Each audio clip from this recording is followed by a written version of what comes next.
الفيدرالية وإقليم كردستان تحديدا أنه الحل الذي قد ينقلب إلى مشكلة، والمشكلة التي تستعصي على الحل. وفي غمرة هذه الصراعات التاريخية والسياسية والجغرافية حسم الجدل إلى تبني خيار الفيدرالية في العراق، وأما إقليم كردستان فإنه واقع حال لا مناص من التسليم به. عزز ذلك تجربة القوى الكردستانية إبان النظام السياسي والسنوات العشر التي قضوها اعتمادا على ذاتهم. أكسبت الإقليم قوة أثناء التفاوض عند كتابة الدستور، وزاد من تلك القوة المخاوف التي تعتري الأطراف الأخرى وعدم وجود تنظيم وخلفيات بحيثيات ومدلولات النظام الفيدرالي، وتحديدا العرب السنة الذين كانوا أشد تمسكا بالدولة المركزية. مما ينبغي التأكيد عليه أن النظام الفيدرالي في العراق غير متناسق، إذ أنه ليس نظاما قانونيا صرفا، بل هو نظام واقعي يخضع لكثير من التدابير غير المتناسقة في سبيل احتواء نزعة الاستقلال والانفصال وتعزيز مفهوم التعايش السلمي. ولذلك عندما يقول رونالد واتس أن عدم وجود نموذج فيدرالي نقي تماما، فهو يعني بأنه لا يمكن استخلاص القواعد المنظمة للنظام الفيدرالي من نموذج واحد. وبطبيعة الحال أنه عندما يفضل السياسيون الحلول السياسية السهلة على الجانب النظري المحض، يظهر ما يسمى التدابير غير المتناسقة في الفيدرالية.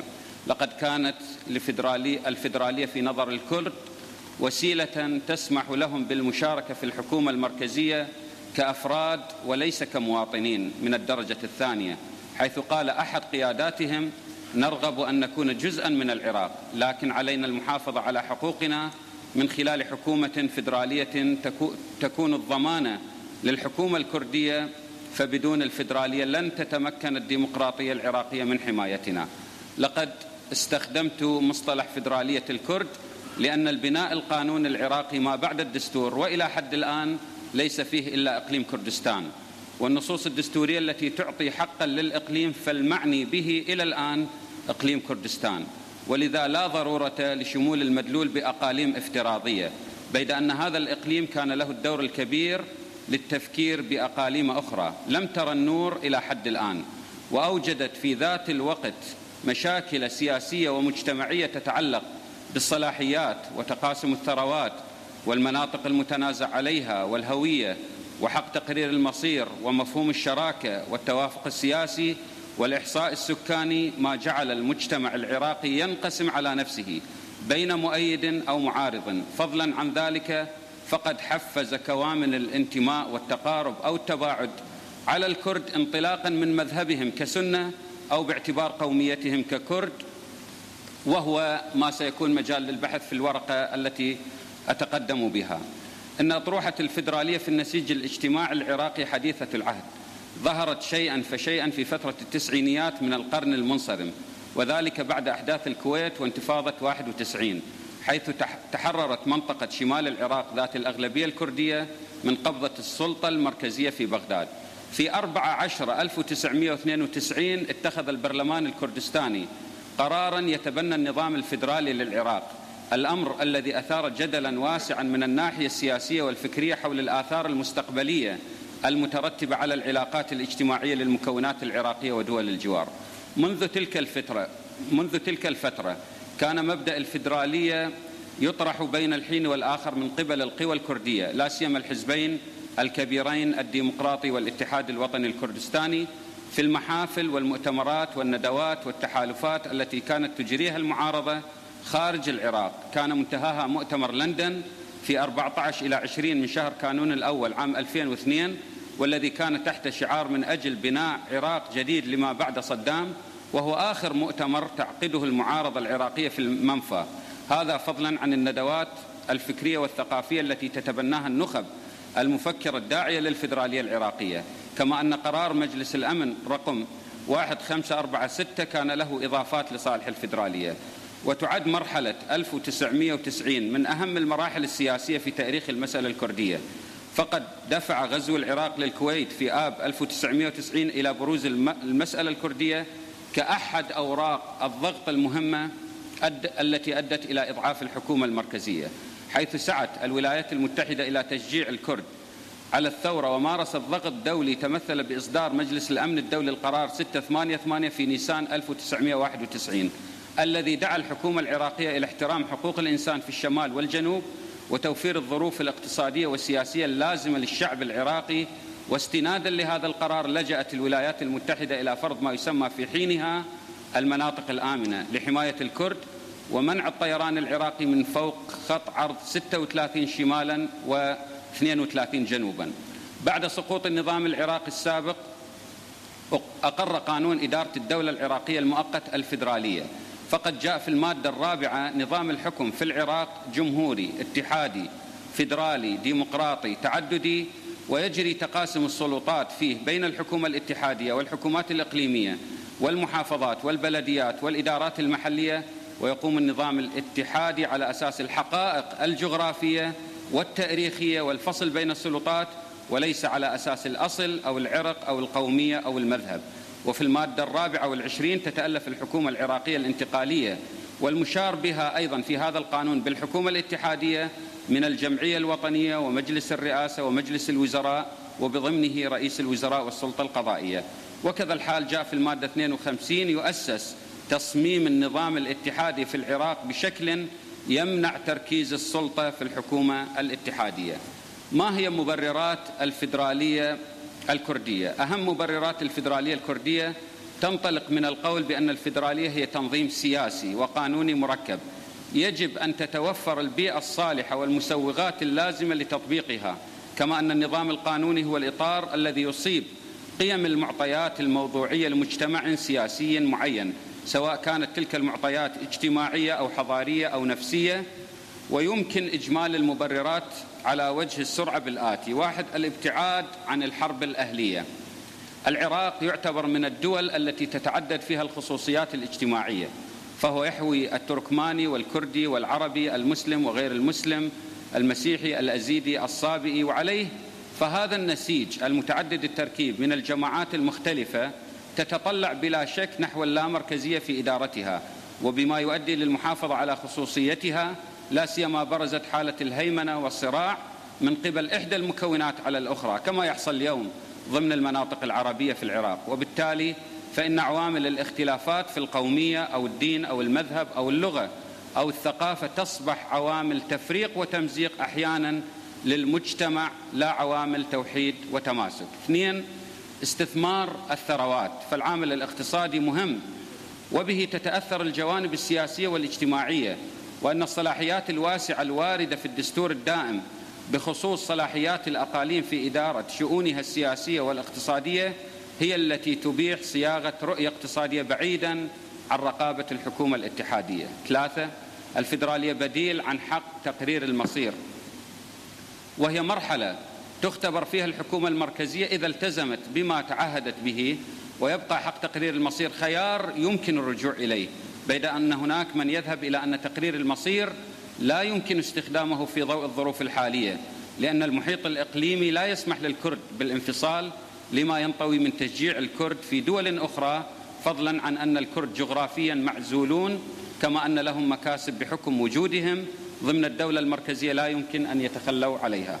4. الدعم الخارجي لفيدرالية الكرد، وأبرز الدول الداعمة الولايات المتحدة التي تمثلت صور دعمها بالجوانب المالية، حيث ذكرت صحيفة الواشنطن بوست في تقريرها في سنة 2007 أن حجم المساعدات المقدمة من الولايات المتحدة إلى إقليم كردستان بلغ 19 مليار دولار، ومنذ عام 2003 لغرض تثبيت الواقع السياسي والاقتصادي وتدريب قواتها العسكرية والأمنية في الإقليم. وكذلك صور الدعم القانوني فيما صدر من أوامر في زمن بول بريمر، وأبرزها قانون إدارة الدولة الذي قنن النظام الفيدرالي. تجربة الكرد مع الحكومات المتعاقبة لم تكن مشجعة في التعايش والتسليم بهيمنة المركز، حيث غلب على علاقة الكرد بالحكومات الصراعات الدامية والثورات المتوالية وتهميش متعمد، وله دوافع عرقية لفئة أصيلة من المجتمع العراقي دفع الكرد إلى عدم السماح بتكرار الماضي. تحديات واجهت الفيدرالية الكردية: أن تكوين الدولة العراقية كدولة فيدرالية وفق ما أقره العراقيون بعد 2003 رافقته تحولات وتغيرات غير متوقعة على جميع الصعد السياسية والاقتصادية والاجتماعية والإثنية. ولعل بعضا من تلك التغييرات وتحديدا انعدام الثقة بين السياسيين والتناحر الطائفي والإثني أصبحت معوقا كبيرا أمام تطبيق النظام الفيدرالي. ويتم تلخيص أبرز معوقات النظام الفيدرالي في العراق بالآتي: 1. التوتر الطائفي والقومي، والذي لم يكن متوقعا في كل حسابات القوى السياسية التي شكلت النظام السياسي في العراق بعد 2003، وذلك نتيجة لتفاعل عوامل داخلية وخارجية أزمت الصراع الداخلي في العراق. 2. ضعف الوعي السياسي والثقافي الجماهيري وحداثة التجربة الديمقراطية والفيدرالية في العراق جعل البعض لا يدرك مميزات الفيدرالية، فضلا عن تركيز أغلب وسائل الإعلام عن سلبياتها واقترانها بدخول القوات المحتلة. 3. الصراع الاقتصادي والناتج عن تخوف كثير من العراقيين من الفيدرالية، لأن التوزيع الجغرافي للموارد والثروات الطبيعية في العراق بتباين مكانتها، فهناك مناطق غنية بالنفط والغاز وهي مصدر الغنى والثروة في الاقتصاد العراقي، وقد تنعزل عن مواردها عن مناطق أخرى فقيرة، وبالتالي يحرم سكان المناطق الفقيرة. 4. عدم وضوح الدستور ووجود نصوص ترجح كفة إقليم كردستان على صلاحيات الحكومة الاتحادية كما جاء في المادة 115 التي تجوز في حالة حدوث تعارض بين القانون الاتحادي وقانون الإقليم فيجوز تعديل القانون الاتحادي وفقا لما جاء به قانون الإقليم، وكذا الحال في المادة 121 التي تعطي صلاحيات واسعة. المحيط الإقليمي وتحديدا دول الجوار فلديها خوف من التجربة الديمقراطية، الأمر الذي يدفعها إلى التدخل أحيانا بشكل مباشر أو غير مباشر في تعويق التجربة العراقية إعلاميا وسياسيا. هناك مشاكل حدودية بين المحافظات والتي خلفت نوعا من الشحن القومي استثمرت من قبل السياسيين دون التوصل إلى آلية واضحة للحل، ما خلا التمسك بالنصوص العامة، وأصبحت بعض المواد شعارا كالمادة 140 وتلك التي تتعلق بالمناطق المتنازع عليها. المبالغة بإظهار الحيف والظلم الذي وقع على شرائح عراقية بعينها ممزوجا بأسباب طائفية أو قومية ما جعلها ترغب بتعويض ذلك باستقلالية وفي ممارسة طقوسها وخصوصيتها، حتى أصبح الإفراط في ذلك عاملا على تغليب المصالح الفئوية والمذهبية وسادة النظر غير الموضوعية على حساب المصلحة الوطنية. البيئة السياسية غير ناضجة لتطبيق صحيح للفيدرالية بسبب فقدان الثقة بين الكثير من أطراف العملية السياسية، إذ أن هناك أحزاب وحركات سياسية وأخرى علمانية وهي منقسمة على نفسها. باختصار فيما تبقى من الوقت وهو دقيقتين أقول: لقد كان للفيدرالية أثر كبير على الواقع السياسي وعلى العقلية العراقية، الأثر إيجابيا وسلبيا، وقد لخصت تلك الآثار بشكل مفصل. لعل أبرزها: 1. ما يتعلق بهيكلة بناء الدولة، حينما شرع قانون إدارة الدولة وحينما جاء الدستور العراقي في 2005 أعاد مجددا هيكلة بناء الدولة، ليس فقط بتحويلها من المركزية إلى الفيدرالية، وإنما أصبحت النظرة العراقية إلى الدولة نظرة جديدة، وأعطيت صلاحيات واسعة للأقاليم على فرض تشكيلها بعد إقليم كردستان. قد يكون حتى من بين تلك الصلاحيات الواسعة أن للأقاليم حق فتح مكاتب في دول الخارج للتمثيل الدبلوماسي وإنشاء حرس الإقليم وقضايا تتعلق بالثروات في المادة 110 و111 112 من الدستور العراقي، وصلاحيات تشريعية. وهذا هو الملفت للنظر اليوم: المحافظات ليست الأقاليم العراقية لها صلاحية التشريع بحسب ما جاء به القانون أو الدستور العراقي. أثر ثاني يتعلق بالهوية والانتماء، وهذه المسألة مهمة. أدت ظاهرة التعدد المجتمعي إلى دور مؤثر في حالة عدم وجود الاستقرار السياسي، لأن هذا التعدد لم يدر وفق مبدأ حق المشاركة للجميع وفق ما نصت عليه الدساتير وما ينبغي أن يكون عليه الأمر. وقضية الولاء والنظرة الوطنية والانتماء إلى الدولة الحقيقة ضعفت بدرجة كبيرة، وفعلا ليس فقط الحقيقة لأن النظام لا مركزي أو فيدرالي، ولكن لأن هناك ممارسات سياسية حفزت بعض القوى التي كانت رافضة للفيدرالية اليوم، وأعني بهم العرب السنة، إلى المطالبة حتى بتشكيل الأقاليم كوسيلة للخروج من المأزق الذي هم فيه من خلال تسلط وهيمنة السلطة المركزية والاستئثار بالحقوق على حساب مصالحهم.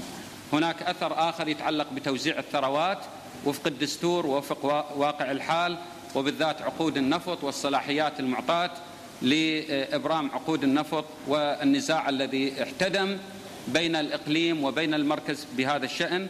هناك إشكال يتعلق بحق تقرير المصير وفلسفة حق تقرير المصير وإعطاء الصلاحية في هذا الجانب، والإثارة الفكرية التي تمت والواقع السياسي الموجود.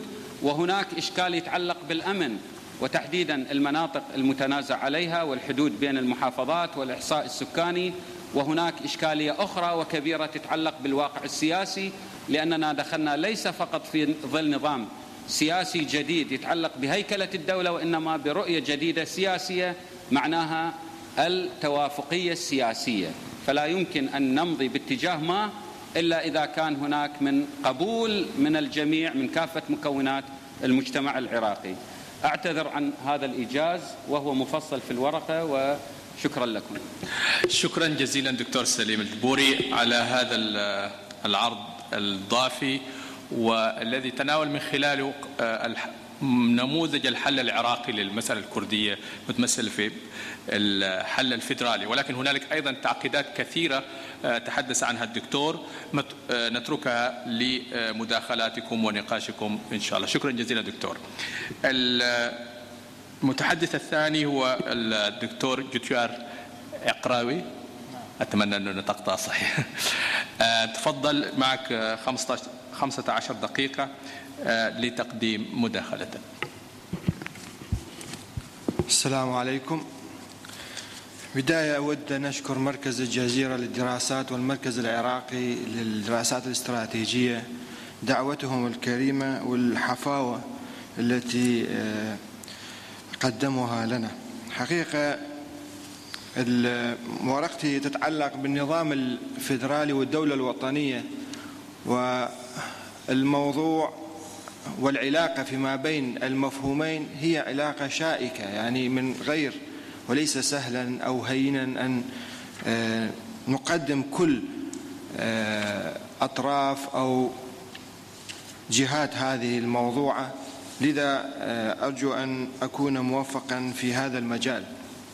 حقيقة يواجه المجتمع متعدد الثقافات والقوميات والطوائف عموما مطلبين متعارضين، إذ يحتاج إلى ابتكار بنية سياسية تمكنه من التوفيق بين مطالب الوحدة والتنوع بأسلوب عادل ومقبول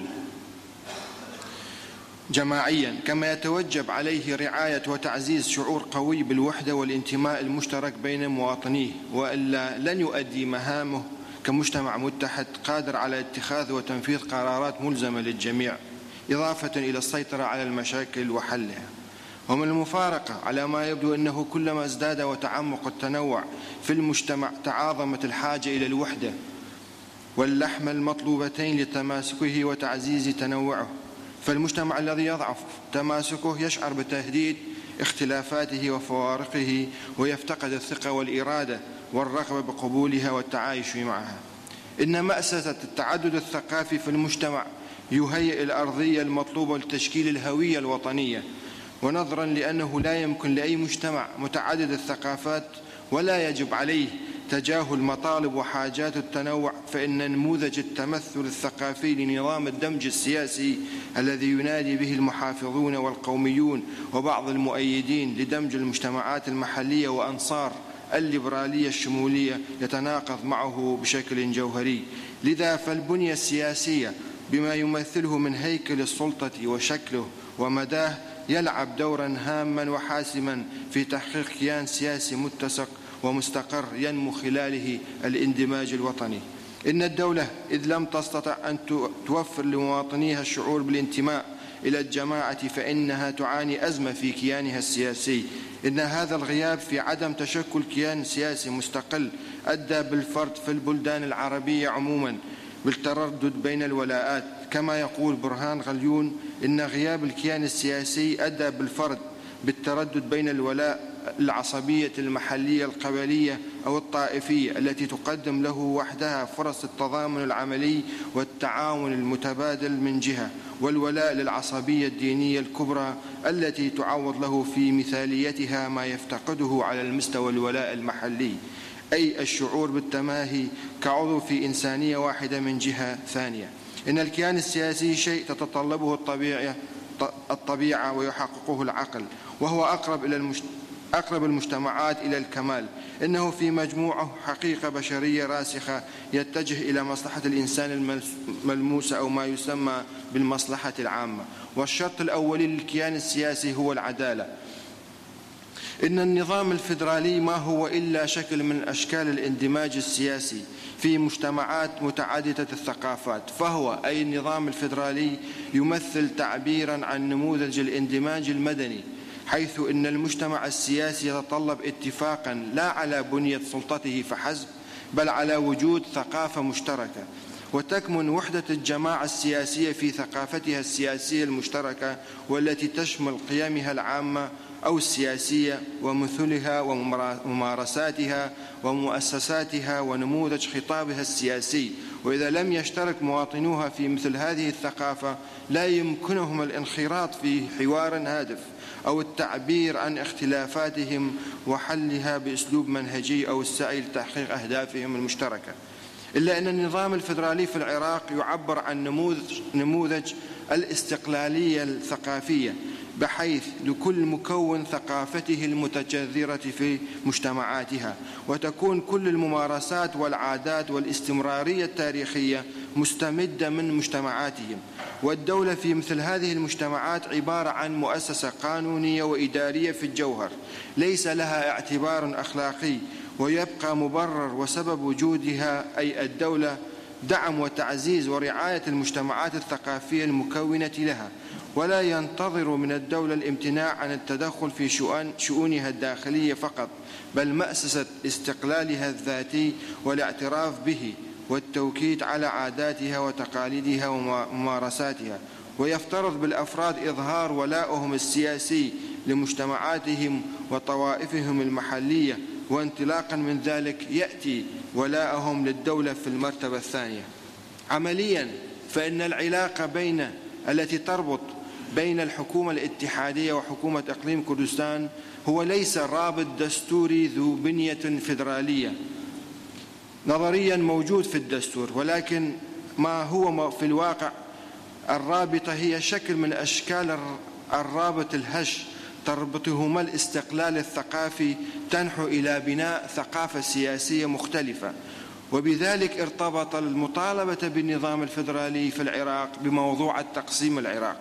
بالمقابل يركز معارضي الدستور بإعادة بناء الدولة القطرية الوطنية فيما بين قوسين، والذي ساد في الثقافة السياسية للنخب السياسية العراقية. إن الدولة القطرية أو الوطنية التي ينادي بها أنصار الوحدة أو معارضو الدستور الفيدرالي في العراق تحمل مواريث سياسية واجتماعية وثقافية من النظام العربي الإسلامي القديم، والذي يعاد إنتاجها في الاجتماع السياسي للدولة العربية الجديدة في أنماط العلاقة بين مكونات المجتمع الأهلي والدولة، وبالتالي في مدى تحقيق شرعية للدولة ومقبولة في المجتمع. وهي أي الدولة القطرية ليس إلا شكلا ظاهريا يخفي في جوفه التشرذم والتفكك، والذي هو نتاج لتلك الموروثات التاريخية للاجتماع السياسي للدولة العربية. أما الذي يحفظ هذا الشكل الظاهر من الكيان الواحد فهو السلطة المركزية، وليس آليات المجتمع المدني كما يفترض أن تكون عليه الأمور. وفي حالة السلطة المركزية فإن الكيان والمجتمع يحتفظان بهذا الشكل الذي يبدو متجانسا، غير إن الخطر يكون في حالة ضعف السلطة المركزية تلك لسبب من الأسباب. وفي هذه الحالة فإن الهويات المستترة والولاءات المخفية قد تنفجر وتظهر على السطح مهددة بتكون كيانات أخرى جديدة، وهذا ما يحصل في العراق. هناك اتجاهان متعاكسان يجريان في العراق. الأول يتجه نحو بناء تلك الدولة القطرية عن طريق القوة القاهرة والمفرطة، أما الثاني يتجه نحو تحقيق ذلك الاستقلال الثقافي عبر نظام فيدرالي هش لا يقدر على الاستمرار، وكلاهما بعيدان كل البعد عن تحقيق الفيدرالية كنظام يحافظ على الوحدة واللحمة بين المجتمعات المختلفة في العراق، أو بناء دولة وطنية دستورية. وبالتالي نحن أمام خيارين: الأول تقسيم وتشرذم الكيان السياسي أي الدولة وبروز كيانات جديدة، أو دولة مركزية تسلطية توجه الثقافات بما يصب في مصلحة السلطة السياسية وليس الدولة. وكلا الخيارين لن يكونا في مصلحة الوطنية والديمقراطية، وهذه إشكالية جدية تواجه العراق اليوم. وفي ظل هذا الوضع نعتقد أن الفيدرالية كنظام حكم لم يكن اختياريا، ولم يقدم كبديل لبناء مشروع وطني، ولم يكن حتى مطلب مجتمعي بقدر ما كان تعبيرا عن رفض الانضواء لسلطة سياسية تخضع كل الثقافات المختلفة قصرا لمصلحتها وليس لمصلحة الدولة والمجتمع. وهذه أستطيع أن أقول هي الرؤية الكرد فيما يتعلق بالنظام الفيدرالي. وما زاد من الوضع تأزما فيه هي أن المكونات القومية والطوائف الدينية في العراق قد تخطت تمايزاتها الثقافية والفكرية والطبيعية، وبدأت تنحو إلى تمايز سياسي في ظل الأنظمة الشمولية المتعاقبة. لذا نعتقد أن البنية السياسية أي النظام الفيدرالي رغم نواقصه لم يأتي ليحل محل الدولة القطرية الوطنية الغائبة أصلا أو محاولة لتقويضها، ولا هي حتى قضية اختيارية أو تعبيرا للواقع المجتمعي للدولة، بل جاءت للتأكيد عن رفض الانصياع لتلك الأحزاب والحركات العربية التي كانت ولا تزال وعلى الدوام تسعى إلى لي أعناق الحقائق السياسية والمجتمعية في الواقع العربي وتوظيفها حسب ما تريد دون الأخذ بنظر الاعتبار منطق الأشياء. في مثل هذا الوضع فإن النكبات والتراجعات العربية لن تتوقف طالما الوعي العربي والسلوك العربي قائمان على التفكير الرغائبي وغير ملتزمين بالحقيقة العلمية المعرفية قبل الميول الأيديولوجية.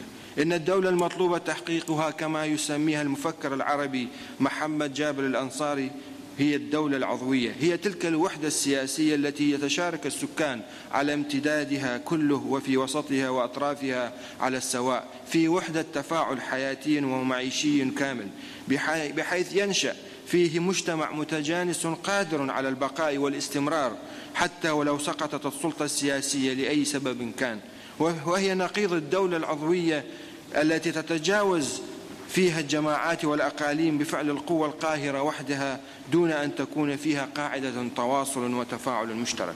ومن جهة أخرى هناك رأي يرى بأن النخب السياسية العراقية تعيق عملية الاندماج الوطني، وأنه ليس هناك ما يؤشر على انعدام أو امتناع في الاندماج الوطني في الدولة ومن هذه الطائفة أو تلك، بقدر ما تؤشر إلى امتناع النخب الحاكمة أو المتحكمة بسلطة الدولة من هذه عن الشروع في تطبيق برامج الاندماج الوطني، وفي مقدمتها الخطط الآيلة لتحقيق العدالة الاجتماعية والحرية والمساواة بين المواطنين، الذي يترك فراغا بين الدولة والمواطن من شأنه أن يؤسس لتكوين الطائفيات السياسية التي تهدم البنية السياسية للدولة. أيضا قد لا يقدم لنا النظام الفيدرالي كبنية سياسية لمجتمعات متعددة الثقافات نموذجا ناجحا في العراق إذا لم تتصرف السلطة السياسية بعدالة ونزاهة لضمان تمتع مواطني الدولة بالشروط الأساسية لحياة كريمة. إن مشكلة الحكومة ترجع بالدرجة الأولى إلى التوفيق بين الحكم والحرية، وإلى توسيع نطاق هذا التوفيق على شكل وحدة دائمة مستقرة وعلى مساحة واسعة. ويحتل موضوع تقسيم السلطات بين الحكومة الاتحادية وحكومات الأقاليم في النظام الفيدرالي أهمية قصوى، وأن المبدأ السائد بصورة عامة أن يوضع تحت سيطرة الحكومة الاتحادية المسائل التي تتصل بالمصلحة العامة والتي تتطلب وحدة التنظيم، وأن الأمور التي تختلف بالنسبة إلى كل جزء أو مقاطعة فإنها تترك للحكومات الإقليمية. وكما هو معلوم معرفيا أن الحكومة الوطنية لا ترتبط بسلطة تمارس على المواطنين الأفراد فحسب، بل يرتبط بسموها سموا لا محدودا على سائر الأشخاص والقضايا والأشياء والتي يمكن أن تكون مواضيع للحكومة الشرعية. وعندما يلتحم وليس الانصهار الأفراد في أمة واحدة تكون السلطة العليا كاملة بيد الهيئة التشريعية الوطنية. وعندما تتوحد المجتمعات من أجل أغراض معينة يناط شيء من السلطة العليا هذه للهيئة التشريعية الوطنية، وشيء منها يناط بالمجالس التشريعية للولايات أو الأقاليم. ففي الحالة الأولى تكون جميع السلطات المحلية خاضعة لمجلس تشريعي وطني له أن يوجه السلطات المحلية. أما في الحالة الثانية تشكل السلطات المحلية فروعا مستقلة ومتمايزة عن السلطة الاتحادية، وهذه السلطات المحلية لا تخضع في حدود دائرتها للسلطة الفيدرالية أكثر من خضوع السلطة الفيدرالية لها في حدود دائرتها هي. كما أن هناك فرق بين عمل الحكومة الفيدرالية وعمل الحكومة الوطنية. فمن حيث ارتباطه بعمل الحكومة، فعمل الحكومة الفيدرالية يتعلق بالكيانات السياسية التي تؤلف الفيدرالية، أما عمل الحكومة الوطنية فيتعلق بالمواطنين الذين يشكلون الأمة. وارتباطا بموضوعة الوطنية وعلاقته بالنظام الفيدرالي يفترض أن نوضح معايير الوطنية فيه. أولا، من حيث مدى السلطات الحكومة الاتحادية المقترحة، لا يمكن اعتبار هذه الحكومة حكومة وطنية كاملة إذا كانت اختصاصاتها يغطي أهداف محددة مدونة تاركة للولايات والأقاليم ما يبقى من سيادة. ثانيا، من حيث سلطة تعديل الدستور، فإذا كانت السلطة النهائية لتعديل الدستور يناط لغالبية شعب الاتحاد، فبالتالي إن هذه السلطة مثلها مثل الغالبية في أي مجتمع وطني تكون في أي وقت قادرة على تغيير الحكومة القائمة أو إلغائها. وأشارت المادة 142 من الدستور إن سلطة التعديل مناطة لمجلس النواب كما يجب أن يوافق عليها عن طريق الاستفتاء غالبية الشعب. ثالثا، عمل الحكومة الاتحادية المتعلق بالمواطنين الأفراد في الشؤون الاعتيادية والأساسية سيجعلها في هذه العلاقة تحديدا حكومة وطنية، ولكن إذا كانت حكومة وطنية في عمل سلطاتها وتغير طابعها مرة أخرى عندما تتوقف عند مدى سلطاتها فهي حكومة فيدرالية. خلاصة القول إن العلاقة بين النظام الفيدرالي والدولة الوطنية هي بحد ذاتها عبارة عن علاقة عكسية، حين يقوى أحداهما سيضعف الطرف الآخر، وهذه هي الطبيعة الديناميكية للدساتير الفيدرالية، إلا أن يبقى النظام الفيدرالي مرهونا بضمان الاندماج الوطني للمجتمعات المتعددة أو من عدمه. وشكرا جزيلا. شكرا جزيلا دكتور جوتيار على هذه الورقة الضافية أيضا، وهي تناولت موضوع الحل الفيدرالي ولكن بمنظور نقدي من رؤية كردية، وأعتقد أن هنالك ملاحظات كثيرة وردت قد تثير النقاش في المرحلة المقبلة من هذه الجلسة. الآن انتقل إلى الدكتور ظافر العاني، والذي سيتناول في ورقته أثر تجربة إقليم كردستان على محيطها الإقليمي. دكتور معك 15 دقيقة، تفضل. بسم الله الرحمن الرحيم. الحضور الكريم، بياني تاني باش أي صباح الخير بالكردية، وبودي أن أحيي زملائي القائمين على مركز الجزيرة والمركز العراقي لرعايتهم هذه الندوة، وأن أشكرهم بشكل شخصي أنهم حاولوا أن يخرجوا من داخل الباحث العلمي المختبئ تحت جلباب السياسي، ولكني أعترف لهم مسبقا بالفشل، سيما وأني جئت بالأمس من بغداد، والعراق يعيش واحدة من أخطر أزماته التي تهدد وحدته بالبقاء من عدمها.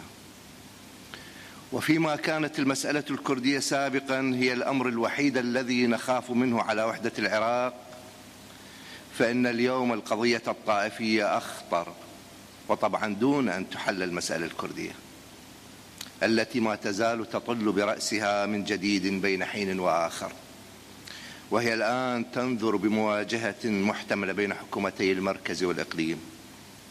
وفي كلا الأمرين، المسألة القومية أم الطائفية، فإن الموضوع يعكس أزمتين مزمنتين، هما أزمة الهيمنة وعدم قبول الآخر من جهة، وأزمة التدخل الخارجي الفظ في الشأن العراقي من جهة أخرى.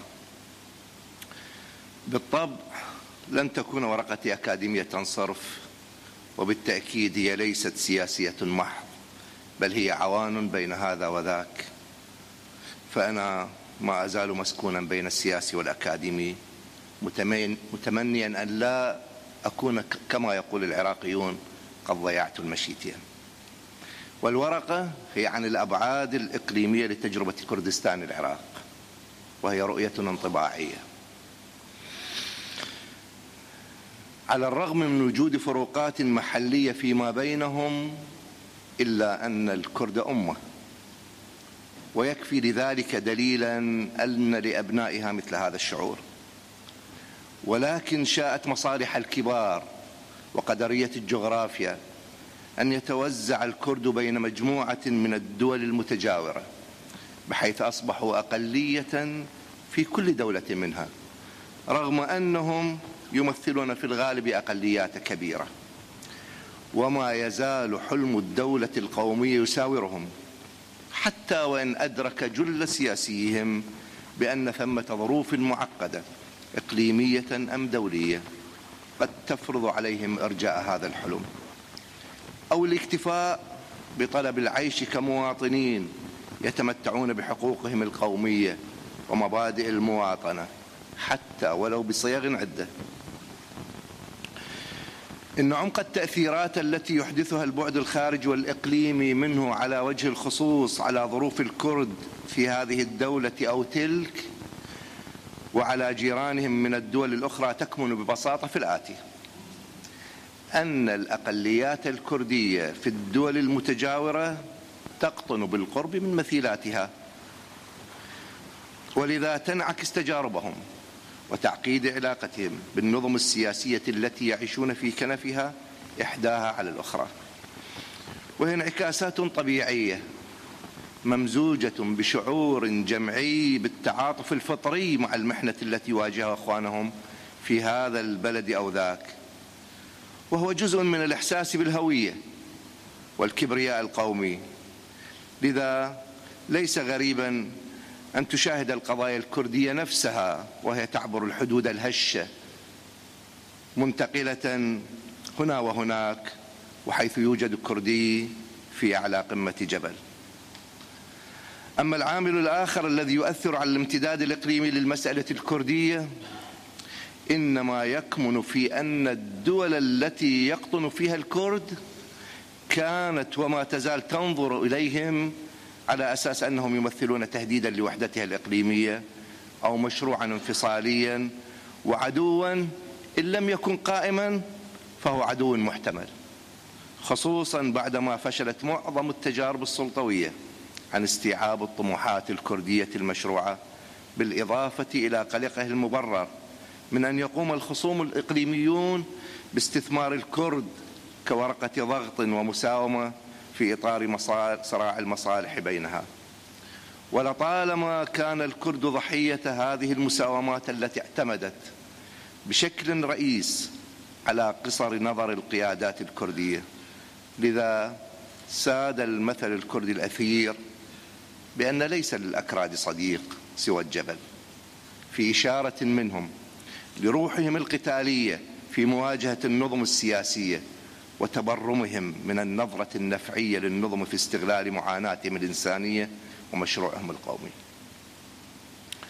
وفيما يتعلق بالعراق، فقد مرت العلاقات بين الكرد والدولة العراقية منذ تأسيسها في أعقاب الحرب العالمية الأولى بالتوتر حينا والصدام أحيانا أخرى، وما حالات الاسترخاء في العلاقة إلا استثناءات لا يعتد بها.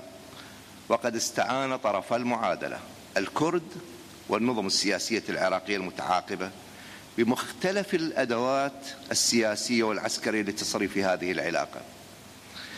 هذا الصراع كانت حدته محكومة بالقانون الطبيعي للأقليات، وهو أن المطالب الإثنية تتنامى وتخبو تبعا لمدى قوة السلطة المركزية أو ضعفها، فكلما قويت شوكة السلطة خبت المطالب القومية. تحت ضغط العنت والقسوة إيثارا للسلامة، فيما تتصاعد المطالب وتنمو كلما اعتبر السلطة ضعف ما. ولذا كان مفهوما لدي أن يترسب في العقلية السياسية الكردية قناعة مفادها أن من مصلحة الكرد بشكل عام العمل على أضعاف السلطات المركزية كلما أمكنهم ذلك، سواء بالعمل الداخلي أم بالتأثيرات الخارجية، ولا سيما بين دول الجوار، ما داموا لم يشعروا بالمواطنة. من هنا تنبع من جديد التأثيرات الإقليمية. فالكرد لطالما كانوا أداة في متناول النظم السياسية في المشرق لتصفية المصالح الوطنية، وهو ما ينطبق تماما على الحركة الوطنية الكردية في العراق. وقد كان لنظام طهران وعلى نحو أقل نظامي دمشق وأنقرة الدور الأكبر في تصدع العلاقة بين حكومة بغداد وأكراد العراق. ولو قفزت على التاريخ لأنتقي منه شواهد وحسب، ووصلت في البحث إلى بدايات التجربة الحقيقية لإقليم كردستان العراق، لوجب علي القول بأن دولة البعث العراقية كانت لديها الرغبة لأسباب عدة، من بينها تحقيق قدر من الاستقرار لتأمين نجاح ثورة عام 68. كانت لديها الرغبة أن تمنح الأكراد شكلا من أشكال الحكم الذاتي، والذي بدأ في السبعينات من القرن الماضي أمرا غير مسبوق في المنطقة، الأمر الذي أثار حفيظة وقلق الدول المحيطة بالعراق، التي كانت قلقة من التجربة الجديدة والتي أفكت الروح القومية عند الأكراد، فعملت هذه الدول على أفشال التجربة الوليدة. إذ أن القلق كان مضاعفا من عراق البعث، فالبعثيون كان لديهم مشروع تنموي بعسكرة واضحة للدولة والمجتمع، وبنبرة قومية حد الإزعاج، معززة برغبة ليست بالضرورة مبدئية على تطمين المشاعر الكردية من جهة أخرى. فشلت تجربة الحكم الذاتي في العراق بتعقيدات المتغير الخارجي، ودخل طرفاه أي الحكومة والقيادات الكردية في علاقة صراع مسلحة. وأعتقد من جانبي أن كلا الطرفين يتحملان مسؤولية انهيار التجربة. حكومة بغداد ببراغماتيتها في الرغبة بالاندماج القسري للكرد وصهرهم في المجتمع من جهة، وبانتهازية بعض القيادات الكردية وتواطؤها مع أطراف خارجية وبالذات نظام طهران لإضعاف نظام البعث المتصاعد حينها من جهة أخرى.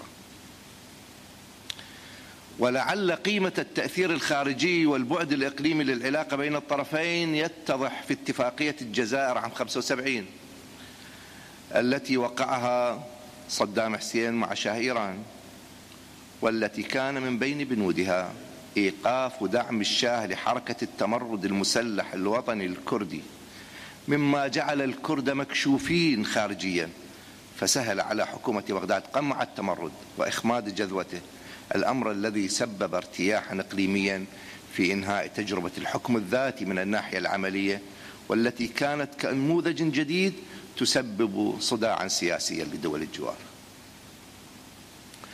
أثناء الحرب العراقية الإيرانية كانت العلاقات بين بغداد والكرد مشوبة بالارتياب ولم تخلو من التصدع، لكن القيادات الكردية ولا سيما في أربيل بزعامة مسعود البرزاني تصرفوا في الغالب بحكمة ونبل، ولم يستغلوا الحرب، على الرغم من أن حكومة طهران ركزت كثيرا على المواجهات العسكرية الشاملة من الأراضي الكردية في شمال العراق لإحراج نظام صدام وإدخال الكرد في معادلة الصراع. هذا الأمر لا ينطبق على نحو ما على القوى السياسية في السليمانية بزعامة جلال الطلباني، الذي كانت وما تزال لديه علاقة تحالف وطيدة مع حكومة طهران، وهي علاقة محكومة ببعض أبعادها بتداخل الجغرافيا وعظم تأثير إيران على التركيبة الداخلية للصراع السياسي الكردي في السليمانية وكردستان بشكل عام، والمنافسة الخفية أو الظاهرة أحيانا بينه وبين أربيل. إن المتغير الدراماتيكي لتجربة كردستان العراق جاءت بعد حرب الخليج الثانية ونصائح بوش الأب للعراقيين بالتمرد على نظام صدام الذي كان متداعيا حينها، حيث شهدت المحافظات الشيعية والكردية في شمال وجنوب العراق تمردا واسع النطاق مصحوبا بأعمال عسكرية انتقامية ضد الجيش العراقي ومؤسسات الدولة. وفي حين استطاع صدام إخماد التمرد الشيعي المدعوم إيرانيا، فإنه قد عمل على تهدئة جبهة الصراع مع الكرد واكتفى بتحجيمهم في المناطق التي سيطروا عليها في المحافظات الثلاث السليمانية وأربيل ودهوك، دون أن يسمح لهم بالتمدد خارجها. من هنا بدأت صفحة جديدة في تاريخ كردستان العراق وتجربتها الاستقلالية عن الحكومة المركزية، وقد تعززت التجربة بالدعم الدولي الذي كان مدفوعا بالتعاطف الإنساني مع محنة الكرد وبالرغبة في إدامة الضغط على حكومة بغداد كأحد وسائل الحصار على نظام وصفته واشنطن بأنه يرعى دولة مارقة. من هنا أيضا يبدو البعد الخارجي الدولي لتجربة كردستان العراق التي امتزجت فيها الروح القومية الوثابة مع السياسات الاستعمارية للنظام الدولي الجديد بزعامة واشنطن. بقيت الدول الإقليمية وبالذات التي تحوي أقليات كردية حيرة في كيفية التعامل مع تجربة كردستان في التسعينات، فهي من جهة لم تكن تريد لها أن تنجح لتكون إمثولة لأقلياتها الكردية في نفس الوقت الذي كانت فيه تريد استمرار تجربة الانفصال الواقعي عن بغداد نكاية بنظام صدام، كما هو الحال بالنسبة لحكومة طهران ودمشق الحليفتين، أو انسجاما مع كونها جزءا من منظومة المعسكر الغربي الأطلسي بالنسبة لأنقرة. من هنا كان العمل الإقليمي يتركز على ديمومة التجربة الكردية ولكن في أضيق نطاق، حيث استمرت الاجتماعات للدول الثلاث المحيطة بالعراق وهي تتبادل المعلومات وتقيم سوية تجربة كردستان الجديدة. هكذا هي السياسة، لا صداقات دائمة، لا عداوات دائمة، وإنما مصالح دائمة. مع احترامي أنا سأنهي هذا ما أن ينتهي الشحن. حاضر. لا جرم أن أكثر المتغيرات طرا على تجربة كردستان العراق وفي الاحتلال الأمريكي له عام 2003، وقد لعبت فيه القيادات السياسية الكردية دورا مباشرا، سواء أكان في الاستعدادات السياسية تمهيدا للغزو بحضور ورعاية المؤتمرات الممهدة للاحتلال أو بالمشاركة في الاستحضارات العسكرية، وكان هذا بالتحالف الوثيق مع الأحزاب الإسلامية الشيعية، حيث وجد كلاهما في الغزو الأمريكي فرصتهما في إعادة صياغة الدولة العراقية الجديدة على أساس من تفوقهما السياسي على باقي الشركاء وبالذات العرب السنة، بسبب من إحساسهما بالغبن من الدولة التي نشأت في عشرينات القرن الماضي. ولكن ماذا عن البعد الإقليمي للتجربة الوليدة في أعقاب الاحتلال؟ حكومة طهران مع كل ارتيابها بأي تجربة لانفصال الأقليات في محيطها انطلاقا من كونها متعددة الإثنيات، إلا أنها لم تجد بدا غير الموافقة على تأييد تجربة كردستان العراق مدفوعة بعقدة العداء تجاه النظام السياسي العراقي لأسباب عقائدية مذهبية وأسباب استراتيجية، باعتباره البلد الذي لطالما وقف حائلا بين طموحاتها التوسعية في الخليج العربي. لذا رضيت وإن على مضض ببعض الخسارة على صعيد المسألة الكردية مقابل ربح عظيم، وهو إنهاء الدولة العراقية العربية التوجه والسنية المركز، ودفعت حلفائها من الأحزاب الشيعية للرضا بتسوية مع الأكراد نالوا بموجبها نظاما فيدراليا واسع الصلاحيات وغير مسبوق في النظم السياسية الشرق أوسطية. ويبدو أنهم أي الإسلاميون الشيعة الآن نادمون عليه أو راغبون بالانقضاض على الاتفاق السابق.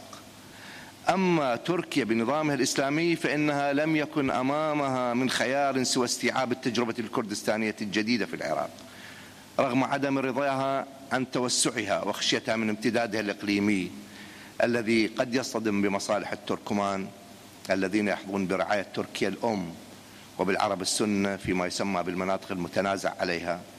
ولكنها من جانب آخر وفي ظل توسع نطاق واتضاح معالم الصراع التركي الإيراني على خلفية مذهبية شيعية إيرانية باعتبارها مركز الولي الفقيه، وتركيا التي تتقدم بمشروعها السني على حساب اضمحلال المشروع القومي العربي، فإنها أصبحت تنظر إلى الكرد في العراق باعتبارهم سنة على خلفيتهم المذهبية قبل أي اعتبار آخر، ربما بهدف الدخول في معادلة الصراع السياسي الداخلي القائم على تشييع الدولة العراقية وإقصاء الشركاء وتهميش دورهم.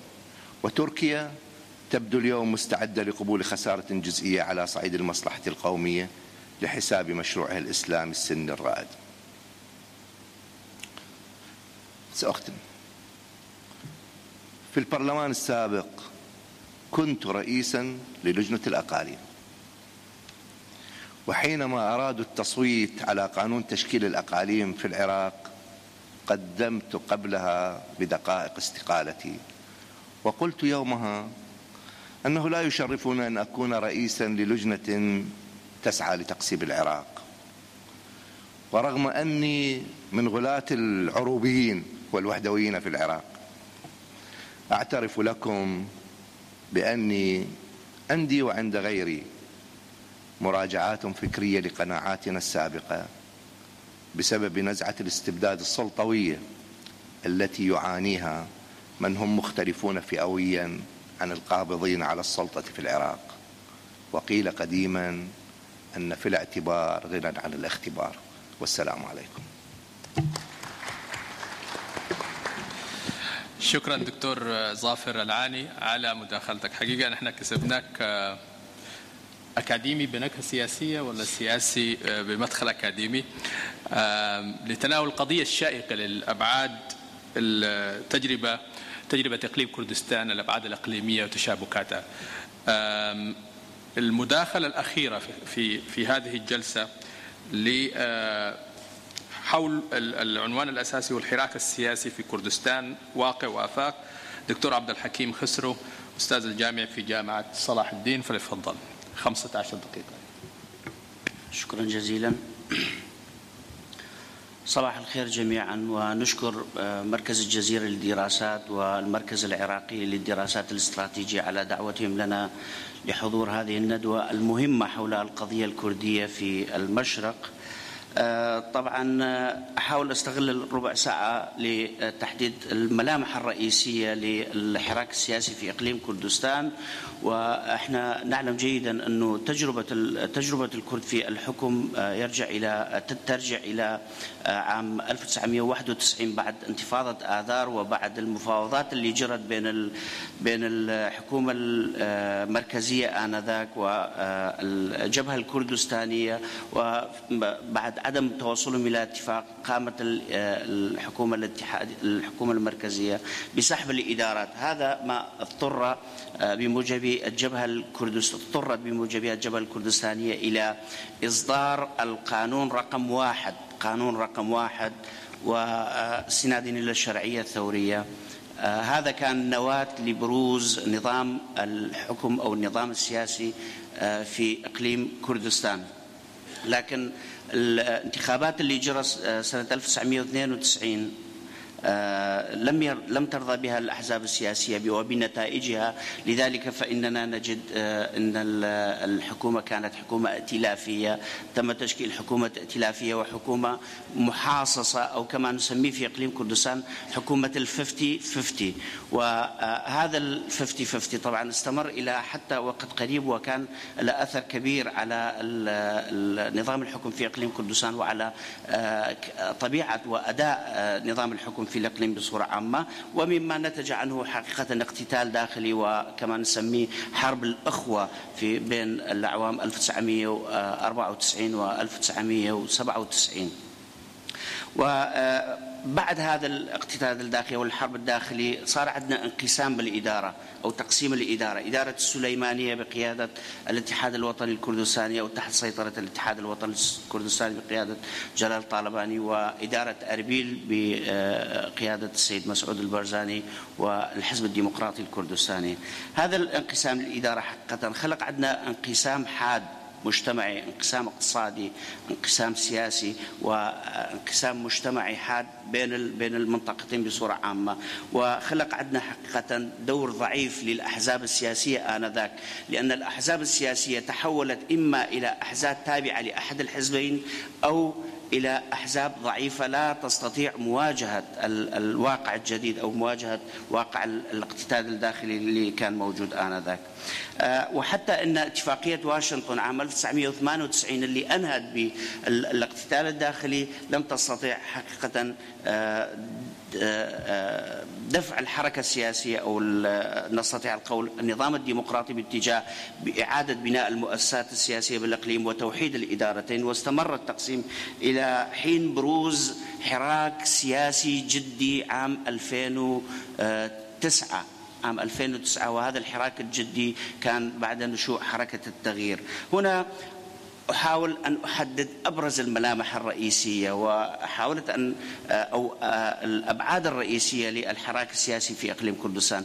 البعد الأول أتناول في مسألة الوصول إلى مراكز السلطة، والبعد الثاني هي مسألة إعادة الاتفاق على قواعد اللعبة الديمقراطية أو العملية الديمقراطية في الإقليم، والبعد الثالث يتعلق بالمجتمع المدني ودور المجتمع المدني في هذا الحراك.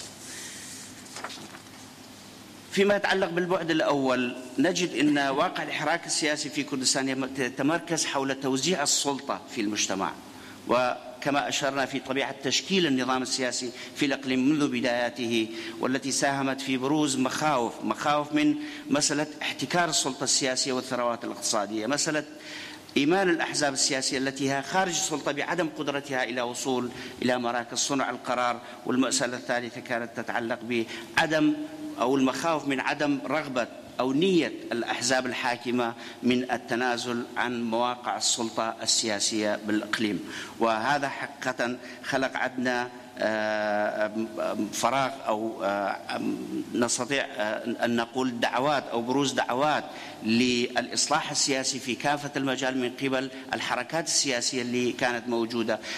هذا الإصلاح السياسي هو لسبب بسيط، أنه الأحزاب السياسية إذا استمرت في السيطرة أو احتكار السلطة فإنها تستطيع أن تستخدم سلطاتها من أجل المزيد من النفوذ أو الاستحواذ على حتى أصوات الجماهير في العملية الديمقراطية كما نعلم. لذلك نجد أن فحوى الدعوة إلى الإصلاح نتجت من هي يعني الفحوى الرئيسية هي مكافحة الفساد ومنع الاحتكار والحيلولة دون تدخل الأحزاب السياسية الحاكمة في الإدارة الحكومية للحيلولة دون استخدام هذه المؤسسات من قبل الأحزاب الحاكمة للتأثير على الجماهير. والطبيعة الثانية اللي احنا نقدر نحددها في هذا الإطار فيما يتعلق بالدعوات، إن دعوات الإصلاح الدعوة إلى الإصلاح ظهرت من داخل الأحزاب السياسية، يعني من داخل الحزب الديمقراطي ومن داخل الاتحاد الوطني الكردستاني وليس من خارج الأحزاب السياسية. نجد أن الدعوة اللي أو الحراك السياسي، أنا أستطيع أن أقول الحراك من داخل الأحزاب الحاكمة. الحراك بدأ في دهوك بالدرجة الأولى عام 1998 1999 بعد محاولة يعني وجود اعتراضات كبيرة على أداء الحزب الديمقراطي الكردستاني في محافظة دهوك ومحافظة أربيل. لذلك أرغم الحزب الديمقراطي على إجراء أو عقد مؤتمره 12 وإجراء تعديلات واسعة وحتى تغيير في الإدارات الحكومية والإدارة الحزبية في هذه المنطقة، ولكن لم يصمد حزب الاتحاد الوطني الكردستاني من الحراك الموجود الداخلي، وهذا سبب سبب حقيقة التفكك الحزب أو انشقاق تيار أو وجود طلب داخل مطالب للإصلاح لم يستطع الحزب من تلبية هذه المطالب. لذلك حدث عندنا انشقاق داخل الحزب وصار عندنا نشوء حركة جديدة وهي حركة التغيير بقيادة نوشيروان مصطفى. وكان هذا حقيقة بداية لتأسيس المعارضة، معارضة جدية ومعارضة في إقليم كردستان، حيث حصدت حركة التغيير 25 مقعد في البرلمان في انتخابات عام 2009 تموز 2009. وقائمة الخدمات والإصلاح حصد 13 مقعد والمكون من الاتحاد الإسلامي والجماعة الإسلامية وحزبين آخرين. هذا خلق دواد لبروز جبهة أو جبهة جديدة نسميه جبهة المعارضة في إقليم كردستان. ومما عمق دور هذه الجبهة وجبهة المعارضة مسألة الاتفاقية الاستراتيجية بين الاتحاد الوطني والحزب الديمقراطي الكردستاني عام 2007، لأن الاتفاقية اللي أعلنت آنذاك كان أو طرحت كونها من أجل التخلص من آثار الاقتتال الداخلي والحرب الداخلي والانقسام الإداري في إقليم كردستان، ولكن فسرت من قبل أحزاب المعارضة وجبهة المعارضة بأنها اتفاقية من أجل احتكار السلطة وتقسيم الثروات والإدارة بين الحزبين، مما خلق جو من الارتياب والشك من الأهداف الحقيقية لهذه الاتفاقية الاستراتيجية. طبعا الحراك السياسي وصلت ذروته في بداية عام 2011 مع الثورات العربية وتأثير الثورات العربية على الحركة السياسية في إقليم كردستان والحراك السياسي بالإقليم بصورة عامة. ونجد أن المطالب بدأت بضرورة تشكيل حكومة انتقالية تعد لانتخابات حرة ونزيهة. طبعا هذه الدعوات من قبل أحزاب المعارضة دفعت أو أدت إلى اندلاع مظاهرات في مدينة السليمانية وأطراف بالمحافظة ككل حقيقة في 17/2/2011. طبعا هذا ومهاجمة أو استهداف مقرات الحزب الديمقراطي الكردستاني والأحزاب الأخرى المؤتلفة معها، وسبب حقيقة مشكلة كبيرة أنه هذه المظاهرات استمرت لمدة شهرين ولكن قمعت من قبل الأجهزة الأمنية. نجد بعد هذا أنه دخول البرلمان في مسألة الإصلاح السياسي والتعامل مع الإصلاح السياسي وطرح مبادرات عديدة للإصلاح السياسي بالإقليم، وطرح 17 نقطة طبعا آنذاك في آذار في شباط 2011. وبعدها إعلان رئيس الإقليم خارطة طريق للإصلاح بالإقليم بصورة عامة. طبعا هذا الأمر خلق عندنا أنه النتائج، أستطيع القول إن النتائج التي بدأت من داخل الأحزاب السلطة وانتهت بإعلان خطة أو خارطة طريق شاملة للإصلاحات السياسية بالإقليم. نجد أن حتى المعارضة السياسية معارضة ناشئة، لم تطرح نفسها المعارضة كبديل للحكم والإدارة، بل استمرت كحركة احتجاجية على الممارسات الحكومية وأداء البرلمان. النقطة الثانية، مع هذا الجانب السلبي فيما يتعلق بدور المعارضة والحراك السياسي، لكن الجانب الإيجابي أنه ساهم الحراك السياسي في إجراء تغييرات جدية على أداء السلطات السياسية بالإقليم بصورة عامة. وأستطيع هنا حقيقة أن ألخص هذا الجانب، البعد الأول فيما يتعلق بالإصلاح السياسي والوصول إلى مراكز السلطة والمخاوف من احتكار الأحزاب الحاكمة لمراكز السلطة في الإقليم. أستطيع أن أحدد أو أعرض عليكم نتائج استطلاع للرأي أجري في الإقليم في كانون الأول 2012، يعني آخر استطلاع للرأي أجري من قبل معهد كردستان للشؤون السياسية. نجد أن حوالي 66% من بين 2500 شخص استطلع آراءهم في أربيل ودهوك والسليمانية يجدون بأنهم بأن حكومة إقليم كردستان لم تفلح بمكافحة الفساد أو لم تفلح بإيجاد حلول جدية لمسألة الفساد بالإقليم، وإن 14% فقط متفقون تماما، فقط 14 متفقون أو يثقون بقدرة رئيس الإقليم على مكافحة الفساد، و34% متفق نوعا ما. طبعا المعارضة فيما يتعلق بثقة المواطنين بالمعارضة، فقط 39% من اللي استطلع آرائهم يثقون أو يتفقون على أن المعارضة استطاعت تفعيل أداء البرلمان، فقط 39%. فيما يتعلق بالقائمة الكردستانية الحاكمة لحد الآن نجد أن 13% فقط يتفقون تماما مع الرأي القائل بأن القائمة استطاعت تحقيق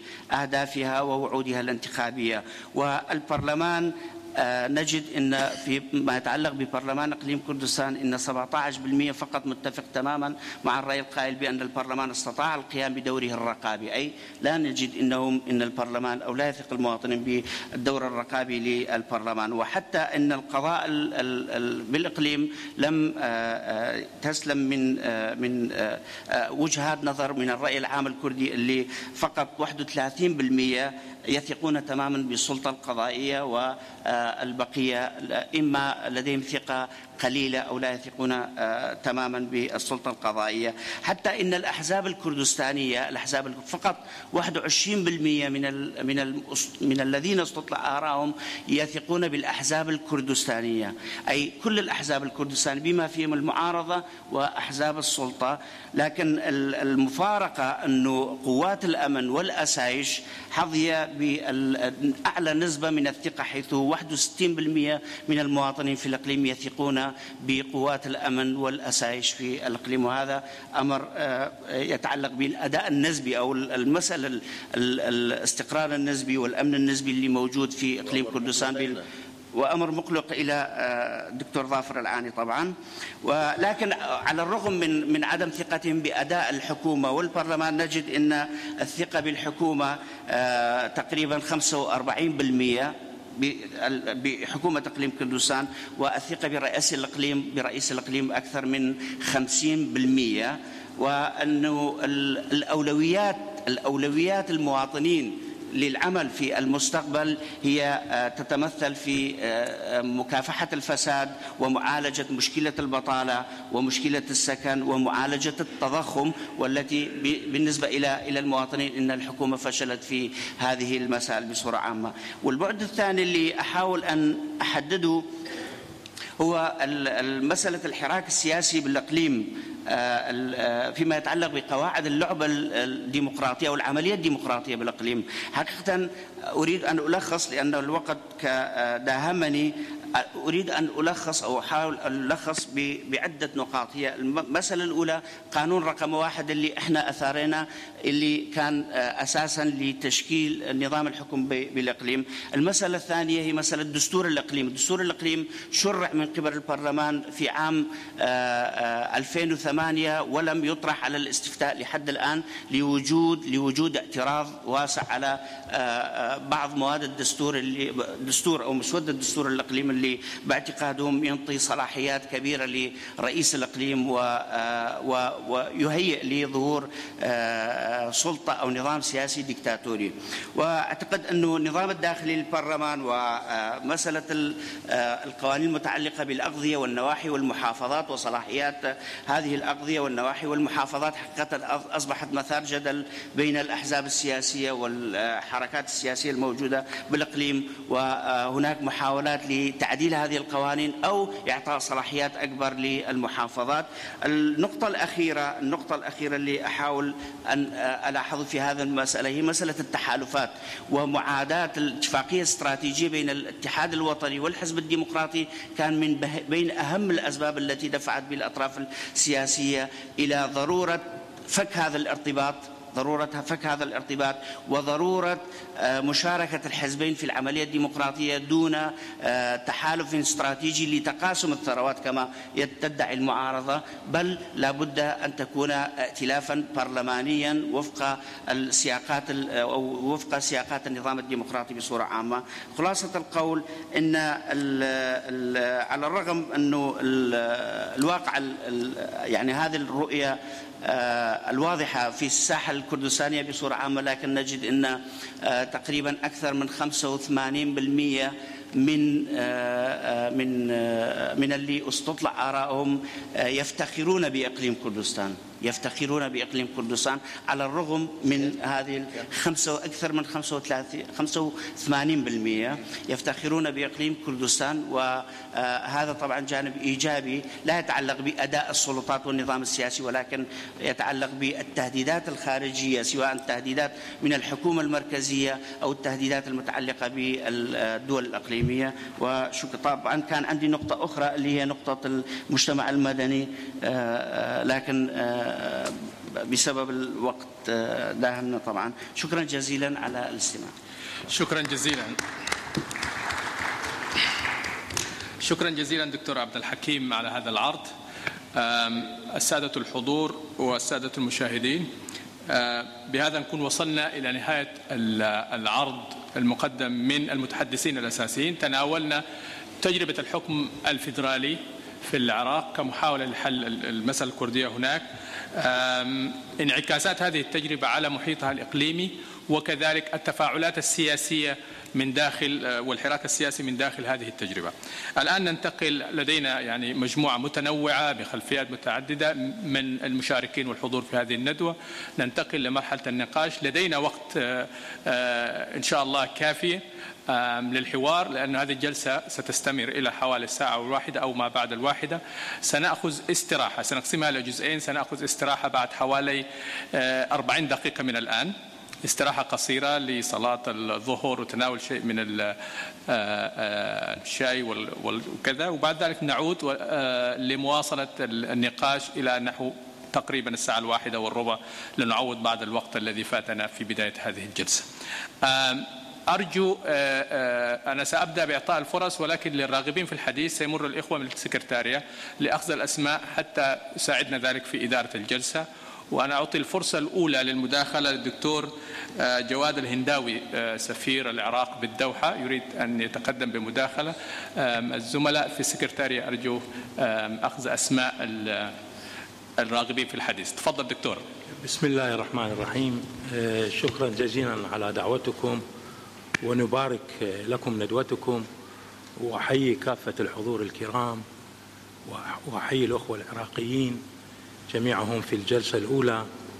لدي بعض الملاحظات صراحة، ملاحظات علمية. الملاحظة الأولى هو على عنوان الموضوع، عنوان الجلسة الأولى، تطورات القضية الكردية في العراق. صراحة احنا في العراق لم تعد لدينا قضية كردية، وإنما لدينا إقليم كردستان، ولدينا صراحة قضايا، ليس فقط قضية كردية. يعني إقليم كردستان هو إقليم معترف به في الدستور العراقي وواقع حال، ولدينا قضايا عديدة، العملية السياسية، الدستور، المشاركة الوطنية إلى آخره. فالعنوان للأسف الشديد غير موفق.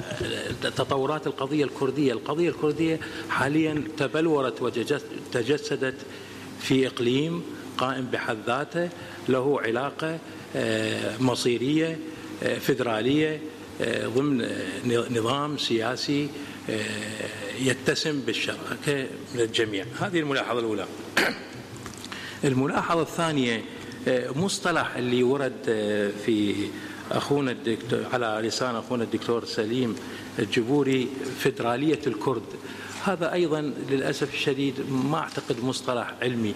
لا توجد فيدرالية الكرد، هنالك إقليم كردستان وهنالك نظام فيدرالي في العراق، ولكن هذا النظام الفيدرالي تجسد للوقت الحاضر في قيام إقليم واحد هو إقليم كردستان، فهي ليست فيدرالية الكرد. والدليل على ذلك الأخوة الكرد هم لهم في إقليم كردستان، وهم مشاركون بفعالية في النظام السياسي في العراق وفي الحكومة الاتحادية، وهم ليس منعزلون في إقليم مستقل في حد ذاته، وإنما هنالك تفاعل وتأثير متبادل بين الحكومة الاتحادية وإقليم كردستان.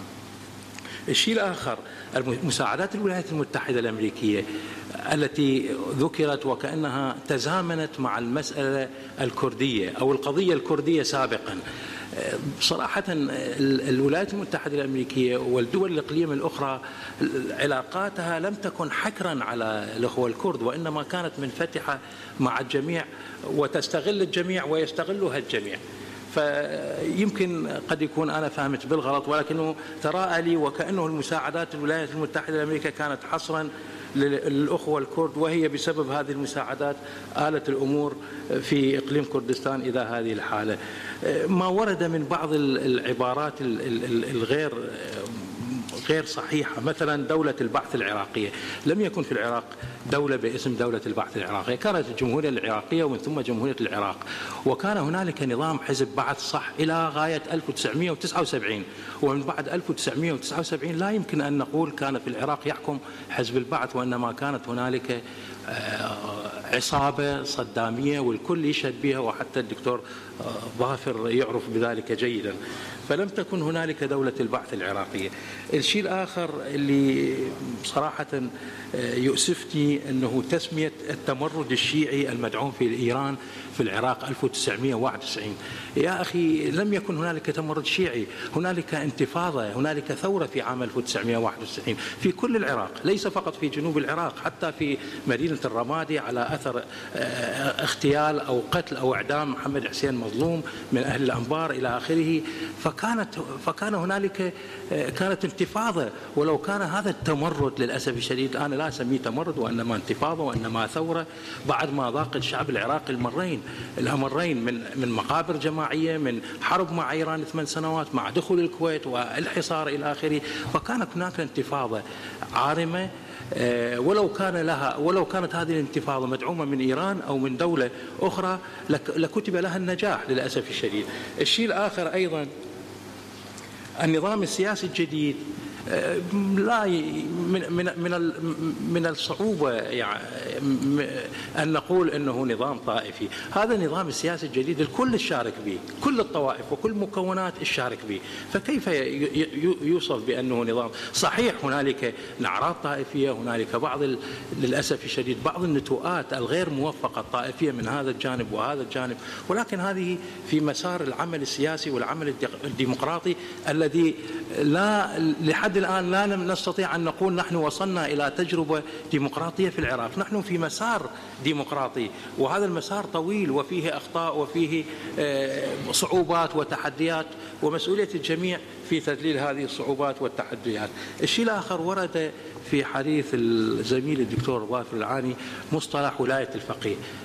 أنا أعتقد العراق هو البلد، لا أقول الوحيد، وإنما من البلدان التي عانت وتعاني وفيها حراك سياسي وفيها مسار ديمقراطي، هي التي تكون خارج مفهوم ونظريات الولايات، مع كل احترامي وتقديري لهذه النظريات ولهذه المفاهيم. لكل دولة ولكل شعب تجربته. العراق لا يخضع إلى ولاية الفقيه، وليس فيه ولاية الفقيه، هو نظام دستوري مدني قائم على احترام الحقوق والحريات، وقائم على تقريبا فصل الدين عن الدولة، حتى ولو ذكرنا في الدستور أنه الدولة إسلامية. فالعراق ليس فيه ولاية فقيه وليس فيه ولاية مرشد، مع كل احترامي وتقديري لشعوب وتجارب الدول، وليس فيه ولاية ولي الأمر، هو خارج هالإطار. هنالك ملاحظات أخرى لكن أكتفي بهذا القدر احتراما للوقت، وشكرا جزيلا. شكرا جزيلا دكتور. من الفرصة للشيخ الدكتور علي القرداغي. شكرا جزيلا. بسم الله الرحمن الرحيم. الحمد لله والصلاة والسلام على رسول الله وعلى آله وصحبه ومن تبع هداه. حقيقة هذه الندوة أنا أعتقد من أهم الندوات التي عقدها مركز الجزيرة نظرا لخطورة هذه القضية، وليست المسألة. أنا أعتقد القضية الكردية ليست مسألة، وإنما هي قضية أكبر من المسألة. لأن هذه القضية تهم كل شعوب المنطقة، إخواننا العرب وإخواننا الترك وإخواننا الفرس. الدول المنطقة كلها مشغولة بهذه القضية، وأنا أعتقد هذا هو أحد الأسباب في أن اتفاقية سايكس بيكو قسمت الشعب الكردي بهذه الطريقة حتى يتوزع على 4 أو 3 شعوب أساسية لها أهمية القصوى في تكوين الأمة الإسلامية، وينشغل الشعب الكردي وتنشغل بقية الشعوب، وبالتالي لا يكون هناك لا تنمية ولا تقدم ولا شيء. هذا ربما أحد الأسباب، بالإضافة إلى البعد التاريخي كما يقولون من ناحية ما فعله صلاح الدين إلى آخرها. فبالتالي القضية فعلا إذا استطعنا ليست من خلال هذه الندوة فقط، وإنما من خلال مجموعة من الندوات التي توصلنا إلى فكر جامع يحافظ على مصالح الشعوب بالتأكيد والحكومات موجودة، بالإضافة إلى مصالح الشعب الكردي كبعد تنظيري قابل للتطبيق. أنا أعتقد أن الجزيرة يعني تكون حينئذ قدمت خدمة عظيمة كخدماتها الجليلة في كل مجالات الإعلام، لأننا فعلا دائما التنظير هو الوسيلة الأساسية للوصول إلى التأطير وإلى التطبيق. يعني بالنسبة لهذه القضية أنا في نظري، وقد كتبت في هذه القضية عدة كتب، ومنها أهم كتاب في السبعينيات القضية الكردية والحل الإسلامي حقيقة، أو المشكلة الكردية أو القضية الكردية والحل الإسلامي. أنا أعتقد أول ما نحتاج إلى إعادة الثقة بين الشعوب وبين الحكومات.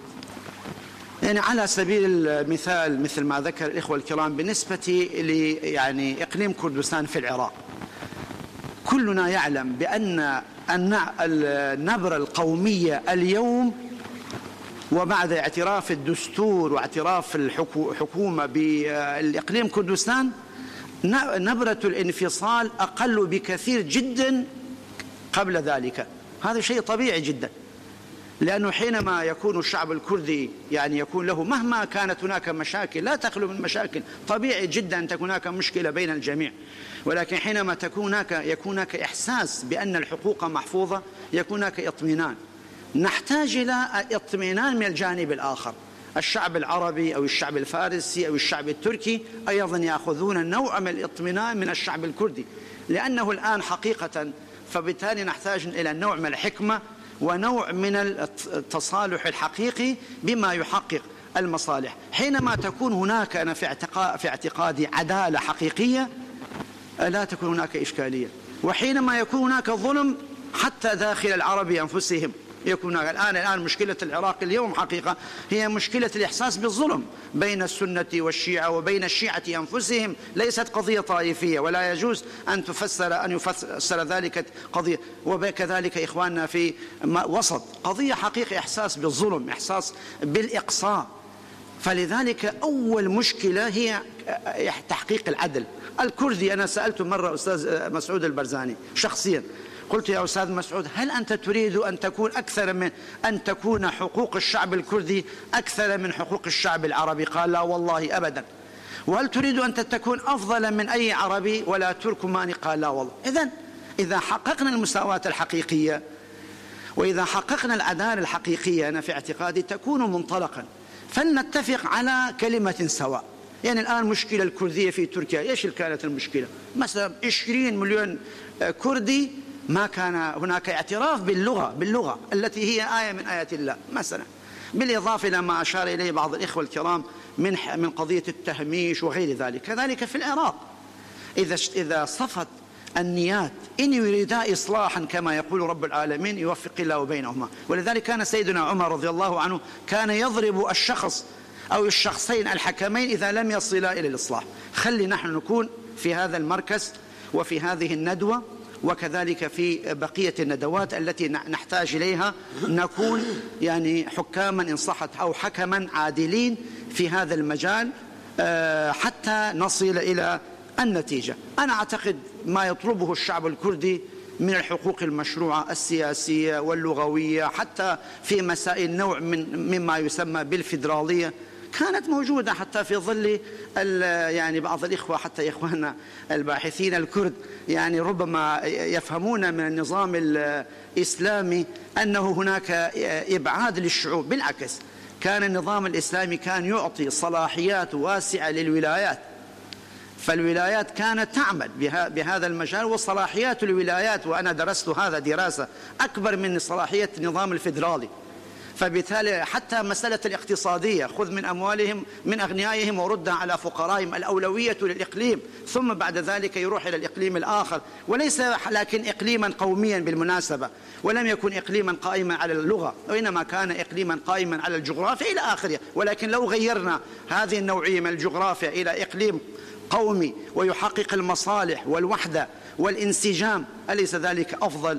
احنا أمام أحد الأمرين. حتى أوروبا مرت بهذه التجربة، مرت بتجربة قومية حينما وصل كل شعب، دقيقة واحدة إن شاء الله، كل شعب إلى حقوقه، ثم بعدما وصلت الشعوب وجدوا بأن مصلحتهم في الوحدة، فالآن عادوا مرة أخرى إلى البرلمان الموحد. أنا في اعتقادي حينما تكون هناك حرية، حينما تكون هناك عدالة، حينما تكون هناك نية طيبة، حينما يكون كما قال بعض الإخوة عدم الارتباط بالخارج سواء كان الكرد أو العرب أو الفرس أو الترك، حينما تكون الأجندة داخلية وطنية إسلامية عربية كردية تركية فارسية في داخل الوطنهم، لا أعتقد أن تكون هناك مشاكل كبيرة. فنحن إن شاء الله في سبيل الحلول، وجزاكم الله خيرا على هذه الندوة. وكذلك أشكر الإخوة الأحبة على حضورهم وعلى بحوثهم القيمة، على الرغم مما لنا ربما بعض الملاحظات على بعض ما قالوه، ولكن لا يسع المجال لمناقشته. والسلام عليكم ورحمة الله وبركاته. شكرا فضيلة الشيخ. أيضا هنالك دواعي تقنية تقتضينا أن نعجل بفترة الاستراحة حتى يتمكن زملائنا من إجراء بعد الإجراءات فيما يتعلق بالنقل والتسجيل، ولذلك لدي حوالي 6 دقائق سأعطيها لشخصين، وبقية الأسماء موجودة عندي. سنأخذ استراحة قصيرة ثم نعود لمواصلة النقاش. سأعطي الفرصة التالية في حدود 3 دقائق للدكتور عبد الوهاب القصاب. تفضل. شكرا جزيلا. في الدقائق 3 سأحاول أن نحن لاحظنا عملية شيطنة واضحة الإعلام العالمي عمل عليها لشيطنة الحركة القومية العربية تحديدا، وبقدر تعلق الأمر بالعلاقة بين الأخوة الكرد كشركاء في الوطن والحركة القومية العربية سألقي ضوءا سريعا فقط. أول من تحسس بالمشاعر والقضية الكردية هو الرئيس الراحل جمال عبد الناصر. الحركة الثورية الكردية بدأت في 61. المرحوم الرئيس عبد الناصر في أوائل الستينات كانت لديه رؤية واضحة في كيفية التعامل مع القضية الكردية. هذا واحد. حزب البعث العربي الاشتراكي الذي يتهم الآن كان من أوائل الحركات السياسية العربية التي أعطت رؤية واضحة في القضية الكردية تتناول الحقوق المشروعة للأكراد، وكان هذا بحوالي إن لم أكن مخطئا منتصف الستينات. هذا 2. الحكومة العراقية التي سبقت 17 تموز، حكومة الرئيسين عبد السلام عارف وعبد الرحمن عارف والمرحوم عبد الرحمن البزاز، كان هنالك رؤية واضحة لكيفية التعامل مع القضية المركزية واسعة النطاق، وكان هنالك مشروع قانون يقسم العراق إلى 6 لا مركزيات، منها 2 كرديتان، وكان المرحوم البزاز قد صاغ هذا الفكر وبدأت عملية التطبيق المرحلي له.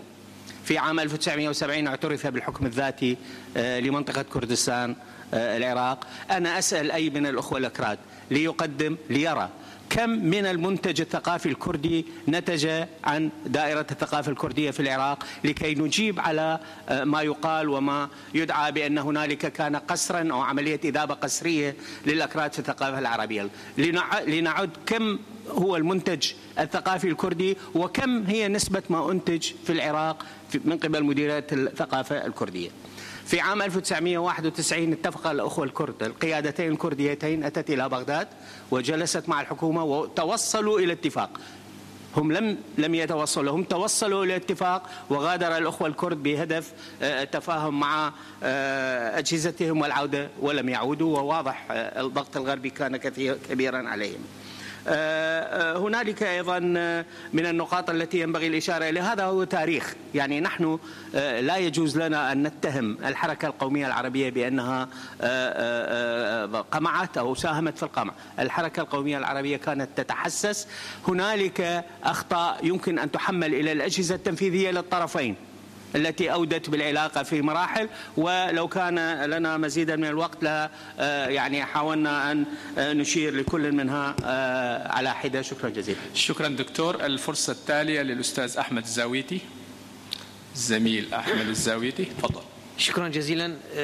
لدي ملاحظة على الإخوة المتحدثين الأربع، السيد الجبوري والعاني هما أكاديميان وسياسيان، لهذا كان الموقف واضحا في طرحيهما، لكن جوتيار عقراوي وخسرو كان مجرد أكاديميان، فلم يكن الموقف واضحا في طرحيهما. أنا أريد أن أشير فقط إلى أن عدم حل المشكلة الكردية ستبقي المنطقة في أزمة.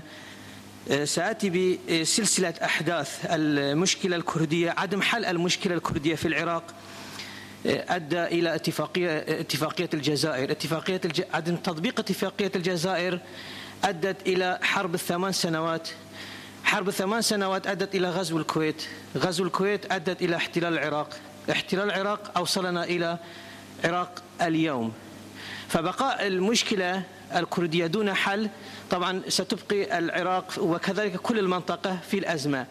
أنا حل المشكلة الكردية أين تكمن؟ أحيانا تطرح بعض الحلول. هل الحل في الدولة الكردية، تشكيل دولة كردية، أو في إقليم تشكيل أقاليم، أو في الفيدرالية، أو في موضوع الحكم الذاتي، أو البقاء كمواطنين درجة أولى مثل بقية المواطنين في دولهم؟ أنا لا أرى الحل في آلية في رسم كيان معين من هذه الكيانات التي تحدثنا عنها، حتى ولو كان هناك دولة كردية. لو افترضنا أن إقليم كردستان تحول إلى دولة، أو لو بقية المناطق الكردية في دول أخرى تحولت إلى دولة، لكن هذه الدول لو كانت محاربة. النقطة التي أشار إليها الدكتور علي قرداغي مهمة جدا، وهي وجود فقدان الثقة بين الكرد وبين الطرف الآخر. يعني مثال بسيط جدا، عندما كانت الأوضاع في بغداد غير مستقرة والقمة العربية تعقد في بغداد، عرضت فكرة عقد القمة في أربيل، كانت هناك اعتراضات عربية شديدة. كيف تعقد القمة العربية في أربيل؟ فكيف لنا بإقناع المواطن الكردي بأن يعتبر نفسه مثلا في أي جزء مثلا عراقيا إذا كان العراقي لا يعتبره عراقيا؟ الاتحاد الآسيوي لكرة القدم رفعت الحصار على مدينة أربيل لكي يتمكن بسبب الظروف الأمنية المستقرة كي يتمكن نادي أربيل من إجراء مبارياتها أربيل. يعني الكثير من المواطنين العراقيين اعترضوا على ذلك، إقامة مباريات المنتخب العراقي في أربيل، وقالوا بأن تجرى هذه المباريات في الإمارات أو في قطر أفضل من أن تجرى في أربيل. لهذا أنا أقول هناك عدم ثقة موجودة بين الكردي وبين الآخر. طالما بقي هذه عدم الثقة موجودة فالمشكلة ستبقى قائمة. لذا من الضروري البحث عن صنع هذه الثقة كي تحل المشكلة. وشكرا جزيلا. شكرا جزيلا. دكتور محمد مهتدي، دكتور يحيى الكبيسي، الأستاذ خالد محمد شريف، الأستاذ حسين عبد الهادي، أستاذ كفاح محمود، دكتور باسل حسين، والدكتور أزات محمد سعيد. أسماءكم وصلتني. سنعطيكم الفرصة عقب الاستراحة إذا كان السادة المتحدثين لديهم تعليقات سريعة فيما لا تتجاوز دقيقة لدقيقة ونصف حتى لا ينسي الكلام بعضه بعضا. نبدأ بالدكتور سليم الجبوري في حدود دقيقة. شكرا جزيلا. طبعا هو مصطلح فيدرالية الكرد كاستخدام علمي أيضا مستخدم، وليس فيه ابتسار ولا حتى انتقاص من مفهوم الفيدرالية بشكل عام. المصطلح فيدرالية الكرد كمصطلح علمي أيضا مستخدم، وليس فيه انتقاص أو حتى ابتسار لمفهوم الفيدرالية بالعراق. يعلم دكتور جواد اللي أثار هذه المسألة، وهو أيضا ممن ساهم بصياغة الدستور، أني من طيف سياسي يؤمن بالفيدرالية حتى من قبل إقرار الدستور، وقد قدمنا في حينها مشروع أو مقترح بفيدرالية 15 إقليم في الإشارة إلى الثلاث محافظات إقليم كردستان وما سواها، كل محافظة تصلح أن تكون إقليم. هذا المقترح قدم من الحزب الإسلامي العراقي في إبان كتابة الدستور قبل إقراره لغرض حل المشكلات التي كنا نعتقد أنها ستكون أو يمكن أن تكون في المستقبل. ولكن في ذات الوقت أنا من طيف اجتماعي لديه وجهات نظر متباينة، كان رافض للدستور بسبب الفيدرالية ولا يريد أن يقر بالفيدرالية، واليوم لديه مراجعات عديدة تتعلق بهذا الجانب. ولكن علميا حينما نتحدث عن الفيدرالية نتحدث عن إقليم وصلاحيات إقليم، ليس أمامنا إلا شيء اسمه إقليم كردستان. إقليم كردستان وجاء النص كما هو موجود، والمحافظات التي لم تنتظم في إقليم، هكذا جاءت الصياغة في كثير من فقرات الدستور. ولكن الفيدرالية، لماذا نقول فيدرالية الكرد؟ لأنها خيار أراده الكرد وهو واقع حال وموجود على دستوريا وموجود حقيقة بالصلاحيات التي أنيطت من قبل الدستور العراقي. دكتور جتيار. اوكي. دكتور ظافر العاني. الوقت لا يكفي الا لي يعني بضع جمل قصيره. ابتداء انا اقدر ما قاله الدكتور جواد الهنداوي ولا استغربه، فهو سفير العراق في الدوحه وبالتالي يعني ينطلق من موقعه الرسمي. ولكن عندما يعيب علي انني لا أنتقي مصطلحاتي بعناية أجده يقع في نفس الخطأ. يقول يعني كيف تسميه نظام البعث في العراق؟ هذا مصطلح غير علمي، والمصطلح العلمي كما يقول هو أنه نظام العصابة. أيهما يعني حتى إذا كان مصطلح يعني غير دقيق علمي، لكن أيهما أكثر تسييسا؟ والمصطلح الذي استخدمه، ويقول أنه لا يوجد في العراق الآن طائفية، أو أن هنالك فصل بين الدين والدولة. هل من أحد يصدق ذلك؟ هل من أحد يصدق أن هنالك قرارا سياسيا في العراق يمكن أن يبرم بدون العودة إلى المرجعية؟ ودور الأحزاب السياسية الطائفية في العراق اليوم في كل تفاصيل الحياة، بل دور الميليشيات الطائفية في كل تفاصيل الحياة السياسية. والدكتور الهنداوي أنا أعرفه ولأنه خبير وساهم في كتابة الدستور. خذوا اقرأوا الدستور، خذوا ديباجة الدستور واقرأوها، وستجدون أن للدين والقائمين عليه والمرجعيات دور في كل تفاصيله. وبالتالي النظام السياسي اليوم في العراق فصل بين الدين والدولة على الورق، ولكن في واقع الحياة أن هناك ومنذ اليوم الأول للاحتلال، العراق منذ عام 2003 وللمرجعية ولرجال الدين دور في القرارات السياسية العراقية. شكرا. دكتور عبد الحكيم.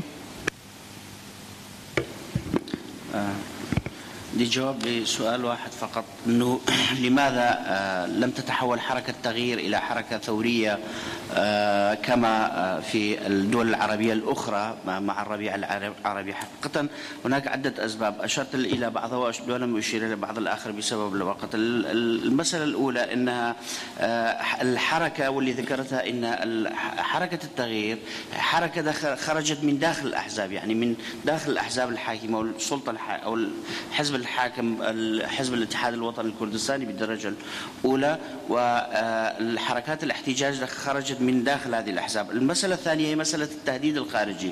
ما زال التهديد الخارجي يؤثر على موقف المواطن الكردي من الأحزاب السياسية الحاكمة. فالتهديد الخارجي سواء تهديد من بغداد أو تهديد من الدول الإقليمية ما زال يؤثر على مواقفهم تجاه الأحزاب السياسية الموجودة لحد الآن.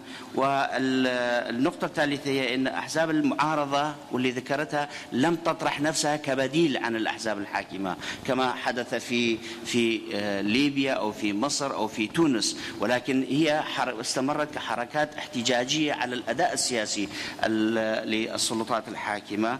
أعتقد أن هذه من الأسباب الرئيسية. والسبب الآخر أن أحزاب السلطة ما زالت تحتفظ بقاعدة جماهيرية واسعة في إقليم كردستان، وهذا الذي يضمن استمرارها في الحكم وعدم طرح مسألة إقصاء أو مسألة إقصاء هذه الأحزاب من العملية السياسية بصورة عامة. شكرا جزيلا. شكرا جزيلا.